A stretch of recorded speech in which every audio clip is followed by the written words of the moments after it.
I'm Chris Hallenbeck. I'm the CISO for Tanium. When you think about defense, cyber defense versus resilience, the big difference here is you're assuming that you're going to have an incident. That's the reality of things.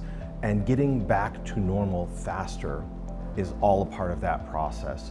You really want to be at a point where you're reducing the likelihood of an incident, but also reducing the impact when it does occur, being able to respond quickly to that, and then ultimately get back to normal operations.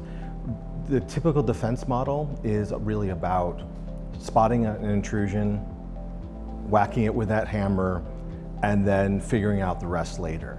So it's a more holistic approach, and it's more about continuity of business operations with a security spin on it. With 0 days or any very early phase incident or vulnerability that hits, the reality is you need to know what's in your environment so that you can begin to understand just how big of an issue is it for you.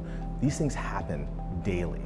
So you need to know in that first little while, do I have this in my environment? If so, how many systems do I have in my environment? If you can answer that quickly, you can decide who do you need to notify in your organization? How many resources do you need to bring to bear? Do I need to wake someone up in the middle of the night to deal with this? Preparation. Realistically, if you have an incident response plan, it shouldn't be an if, it should be you have one. But the reality is, the one lesson learned is about that preparation.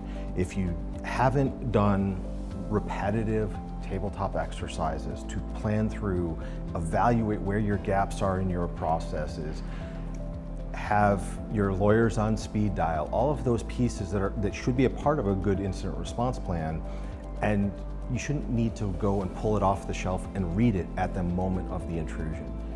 It's something that should be just muscle memory. Every incident's going to be different, but the broad strokes of it are going to be the same. It's that preparation for the eventuality. And that's the other piece I would say everyone needs to internalize. It's not a matter of if you will have a breach. It is when, it's how often, and how severe they will be for you. One of the habits I would say that organizations need to kill when it comes to incident response or just security in general is worrying about who the threat actor is. Realistically, who is attacking you in that moment is rarely the most important thing. It's what are they doing in your environment? How do I get them out? Those things are the really important part, but there are a lot of organizations that go immediately to which nation state actor is this and which unit of their military is it, and is it the night shift or the morning shift that's working on this intrusion? Those are details that really don't matter in the heat of the moment. But all too often that's a trap that many fall into, and that's sometimes the fault of the marketing in the cybersecurity industry.